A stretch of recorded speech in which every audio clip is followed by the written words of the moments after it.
So getting rid of your slice without even needing to practice, that's a fairly bold statement, but I really believe that we can do that in this short video with these 3 fairly simple steps.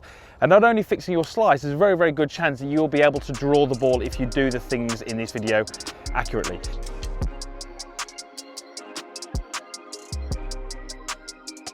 So what we're going to cover in the lesson plan today is really just to understand the grip and how important that is. We're also going to look at setup and alignment and how that can influence the path. And we're going to talk very briefly about the release of the golf club through impact. Put it all together, you will not slice the golf ball, you will hit much straighter shots, you'll probably hit the ball a little bit further, and you might even hit the odd draw shot as well. So who's this video for? Well, lots of golfers out there slice the golf ball. It's still the most common bad shot that we see. And for some golfers, they kind of want to go to the range and practice. For other golfers, you may be just a recreational golfer who plays just once a week and doesn't get time to practice. And this video is for you. We're going to give you some fairly simple steps which can help you rid yourself of that slice. Just quick before we get started, what is a slice? Where does it come from? It comes from a club path which is very often across to the left, and it is a club face which is often too far open to that path. Therefore, if we're going to fix the slice, we need to attack both the path and the face. First thing we're going to do is going to change your top hand grip. That's your glove hand. What I would love you to do is I would love you to take that glove hand and rotate it away from the target.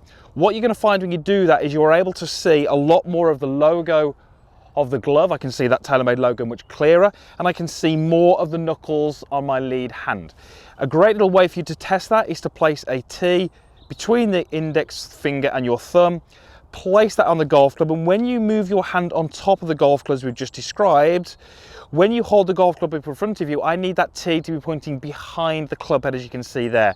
Certainly, if you're a slicer, there's a very good chance you will have the tee in front of the golf club, such as this. So the first step you're going to do is you're going to move the top hand more on top of the golf club, get the tee pointing behind the club shaft, and bring the top of the handle, the logo of the glove, more into view. What that's effectively going to do is it's going to really increase the chances of you applying this twist to the golf club during your swing. As you can see, that's pointing the club face more down. If we set that behind the ball, that would be the equivalent of pointing the club more to the left. That's really going to help us. If that was all you did, you would probably get rid of that slice or reduce it, but you might hit some shots to the left. So the second thing we need to do is look at how do we address the club path. Club path being the direction that the club is traveling in. Now we can do a little bit of this through setup, especially with the drive when the ball is teed up. The first thing we need you to do is make sure that golf ball is teed up nice and high. If you tee the ball very low, this is going to be quite difficult for you to do. So get that ball teed up. Take your normal address to the golf ball. And then what I'd love you to do is, without changing your toe line, I would love you to close your hips and push them forwards. So you can see that they're going both towards the target and they're closing. And I'd also love you to feel like your head is a little bit more behind the ball, but the shoulders are also more closed. They're pointing more out to the right of the target. I feel like my shoulders are aligned more towards the buildings up on the right-hand side. Now, you may not see any PGA Tour players doing this, LPGA Tour players doing this, the best player at your club doing this, but remember, this is fixing your slice without the need to practice. This is for the golfers who don't have chance to go to the driving range. So, toe line stays the same, hips are going to go forwards and closed, head's going to go back and shoulders are going to close.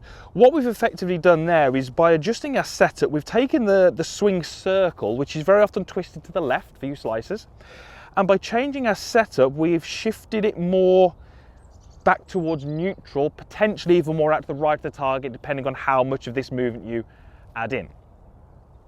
So what we've already done here is we've given ourselves more likelihood of closing the face. We've created a setup where our path is shifting more out to the right. We've attacked and challenged those path and those face issues which are going to be plaguing you for a slice of the golf ball.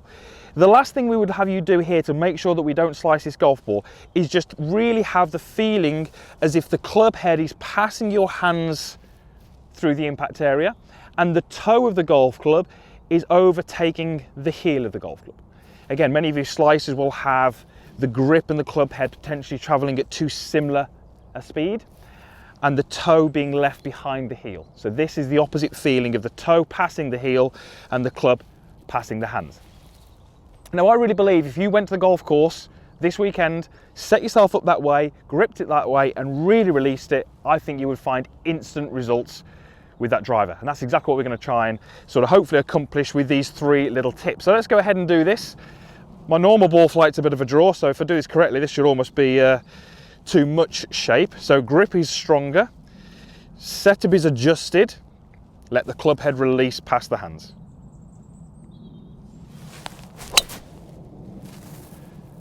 Big high draw is going to finish probably just near that left bunker.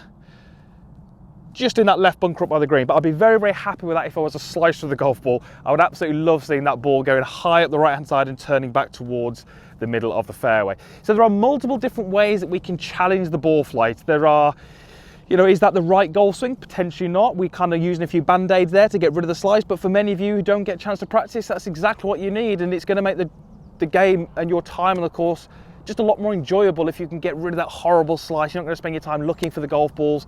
You're going to see that big high draw. It's going to get you to hit it further and straighter, and the game is going to be more enjoyable. So if you're a slice of the golf ball, you don't get a chance to practice, give those tips a go. I guarantee you'll hit better drives as a result. Thank you very much for watching. Please share this video if you know someone who is that chronic slicer.